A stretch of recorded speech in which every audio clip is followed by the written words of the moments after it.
এখানে ঘুমটা লাগা। আচ্ছা, বৃষ্টির কারণে তো আপনারা জানেন অবস্থান কি ত্রিপুরা যেমন আগরতলা বিশেষ করে।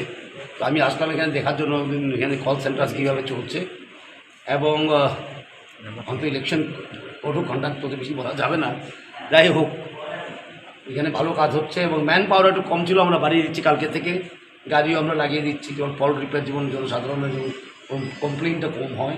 কিন্তু আপনারা বুঝতে হবে যে অনেক গাছ পড়ে যায়, বড় বড় গাছ, সেটাকে কাটতে হয় এবং ট্রান্সফর্মারের বেস অবধি এখানে আছে না, ফাউন্ডেশন অবধি জল আসলে বন্ধ করে দিতে হয়, কারণ ট্রান্সফর্মার যদি শর্ট হয় মুশকিল হয়ে যাবে, মানুষের সেফটি প্রথম।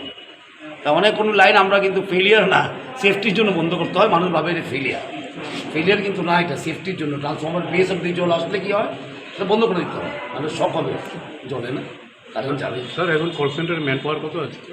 ম্যান পাওয়ার মানে 14 জন প্লাস 2 জন 16 জন আছে এখন আরও 5 জন আমরা স্যার বলেছেন, আমরা কালকে থেকে আরও 5 জন বাড়াচ্ছি, প্লাস আমরা ওই আর এফআরটি গাড়ি ফল্ট রিপেয়ারিং যে বাইরের ইউনিটটা ওটাকে আমরা একটা গাড়ি দিচ্ছি, না হলে আরেকটা গাড়ি দেবো।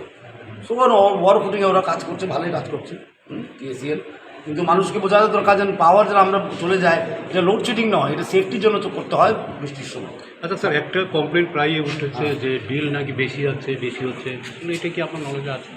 বিল বেশি কম, বিল বেশির সঙ্গে এর সঙ্গে তো বিলের সমস্যা আজকাল না এটা।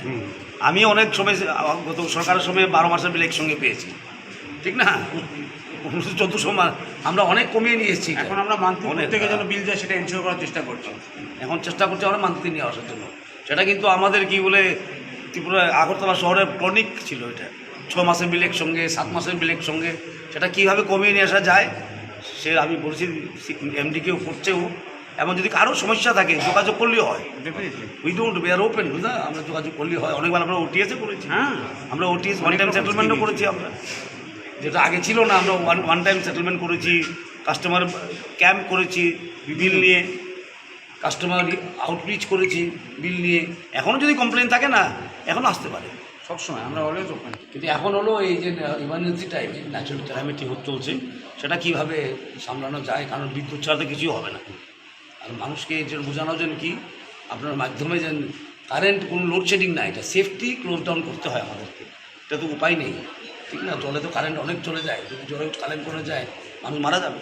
সেফটি পয়েন্ট অফ ভিউ আমাকে বন্ধ করে রাখতে হবে। কালকে আমরা আগরতলা যেটা একটা ট্রান্সফর্মার ড্যামেজ হয়েছে সেটাও রিপ্লেস করে দিয়েছে ওরা, মোরলেস স্টেবল আছে। এখন আরও বৃষ্টি যদি না হয়, আরও যদি বৃষ্টি হয় ট্রান্সফর্মারগুলো জলের ভিতরে চলে যায়, তখন তো কিছু করার নেই না। আজকে যদি আর বৃষ্টি না হয় আমরা আশা করি আমরা